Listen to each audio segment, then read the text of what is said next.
Hi everybody, I'm Lydia Leavitt reporting here from the third day of Mobile World Congress for RCR Wireless News. I'm here with Niklas Johnsson from Invest Sweden, and we're here at the Swedish Pavilion to talk a little bit about Sweden and the mobile trends coming out of Sweden. So can you tell me a little bit about Invest Sweden and what it's all about? Yeah, it's a government initiative to actually get foreign R&D into Sweden in telecoms and IT area.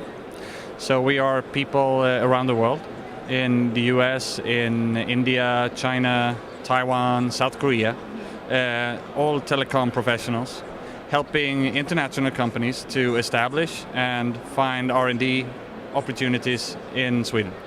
So what kind of companies are looking towards Sweden, and what exactly are they looking for from Sweden? Yeah, we're working, it's a little bit different if we're working towards the Asian market or the US market, for instance. The US companies right now are looking a lot into graphics, UI, a lot into delivery platforms for different content and etc.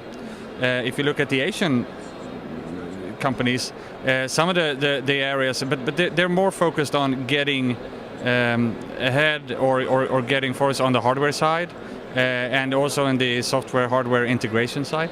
So we're working on both of those different areas. Now, what interesting companies are involved with Invest Sweden? What are the coolest new startups you guys have seen in that space trying to get funding? Oh, there's so many. Some of the really coolest ones are in the graphics area, actually, graphics for mobile.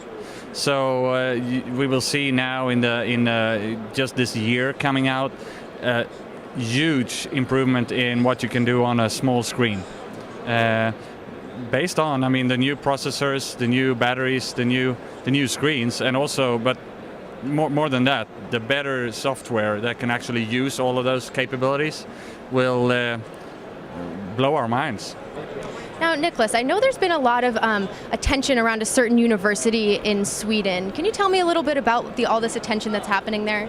Yeah, in southern part of Sweden, there's a university called Lund University, and around that area there's a institute for mathematics, and from that there is a number of spin-offs coming in the imaging and the graphics space. Interesting. So what kind of companies have shown interest in the companies around that university and in the space?